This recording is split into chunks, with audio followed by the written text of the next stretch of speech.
G7 leaders scaremonger over Iran's nuclear program, but WMDs aren't their real concern. Tehran's improving international status and sanctions-resistant economy are what really bothers Western powers. The G7's concern over Iran's nuclear program parrots a decades-old WMD conspiracy theory aimed at drumming up public support for anti-Iranian action that is really aimed at curtailing Tehran's conventional weapons program, regional alliances, and the development of stronger ties with Moscow. After the meeting between the Group of 7 G7 leaders in May, a number of announcements were made on the trajectory of the alliance. Germany, France, the UK, the US, Japan, Canada, and the European Commission all agreed to take measures to reduce trade reliance on China. They also agreed to advance their commitment to Ukraine's war budget while pledging to combat Iran's influence in the Middle East.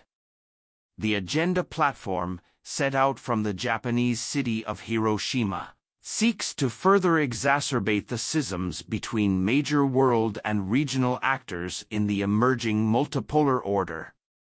Tehran has long been the target of Western ire and sanctions, and until recently was locked in a rivalry with its Persian Gulf neighbor Saudi Arabia.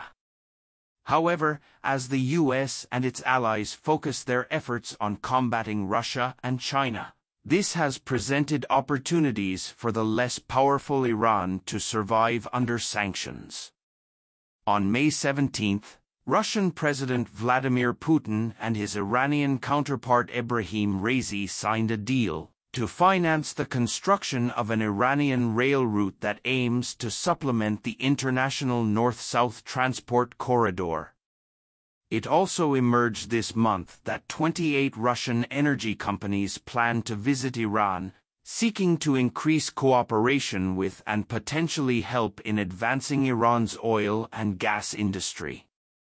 These two developments add to the growing cooperation between the world's two most sanctioned nations, both of which have proven themselves capable of finding alternatives to the West and circumventing the intended effects of its sanctions. It is in this context that the conspiracy theories about Iran's alleged pursuit of a nuclear weapon have emerged again in Western discourse. The G7's draft communiqué on the issue expressed the nation's concerns about Iran's unabated escalation of its nuclear program, while reiterating the clear determination that Iran must never develop a nuclear weapon. However, the assertions about Iran's nuclear program were also accompanied by the following sentence: "We express our grave concern regarding Iran's continued destabilizing activities, including the transfer of missiles, unmanned aerial vehicles, UAVs, and related technologies to state and non-state actors." Western officials have a long track record of wrongly predicting Iran's development of an atomic bomb, offering false speculation about when Iran will have one whenever a separate major issue pops up. Now that Russia-Iran ties are developing, Tehran-Riyadh rapprochement has been brokered by Beijing, and the sanctions have failed to bring about regime change. It seems there is a build-up to another push to condemn the Iranian government on an issue which the Western world can unite over. Earlier in May, UK Foreign Secretary James Cleverly told Fox News that preventing Iran from developing a nuclear weapon remains an absolute priority in UK foreign policy, going on to say that Britain continues to work very, very closely with Germany, France, and the US to impose sanctions on Iran. And no talk of Iranian nuclear weapons would be complete without an Israeli official chiming in. Israel's Defense Minister Yoav Gallant claimed that Tehran now has enough uranium for 5 nuclear weapons.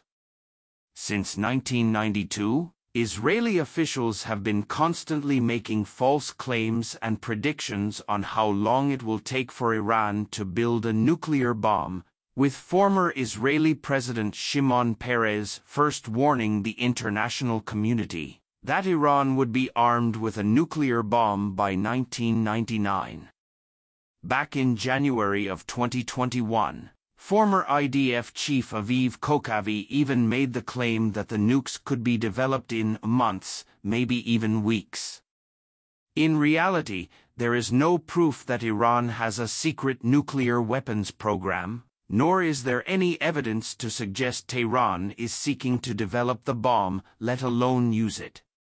At this point, after the deadlines set by the countless predictions have passed, the current talk amounts to little more than a fact-free conspiracy theory. Thinking rationally about it, it would make no sense for Iran to use a nuclear weapon either, in the event that it actually is seeking one, especially not against Israel, as this could end up destroying the third holiest site in the Islamic faith. There are, however, a number of ways that Iran presents a clear and present threat to the West's agenda in the Middle East. The first and most immediate threat comes through its defense industry. Iran now produces sophisticated drones and missiles that are capable of doing significant damage to NATO and Israeli forces in the Middle East if need be. Additionally, Tehran has allies like Hezbollah in Lebanon, Hamas in Palestine, Ansarallah, the Houthis, in Yemen, Kataib Hezbollah in Iraq, and many others, who remain powerful in their own given arenas. Lastly, it is clear that Iran is now on track for a brighter future economically. It has managed to end its hostility with Saudi Arabia, and this has meant that their competition inside a range of Middle East nations has eased. These strides toward regional stability have been coupled with developing relations between Tehran and Moscow. Iran also agreed on a potential $400 billion deal with China, announced back in 2021, which at the very least opened the door for further cooperation and investment. At a time when the US and its European allies are focusing heavily on combating both China and Russia, it is a great frustration to witness Iran, their top Middle East foe, come together with their enemies. This is why the issue of nuclear weapons has come up again. Not that Western nations, armed to the teeth with nuclear weapons themselves, are in any position to tell others what to do, but it is clear that the question of an imminent Iranian WMD is not a serious one.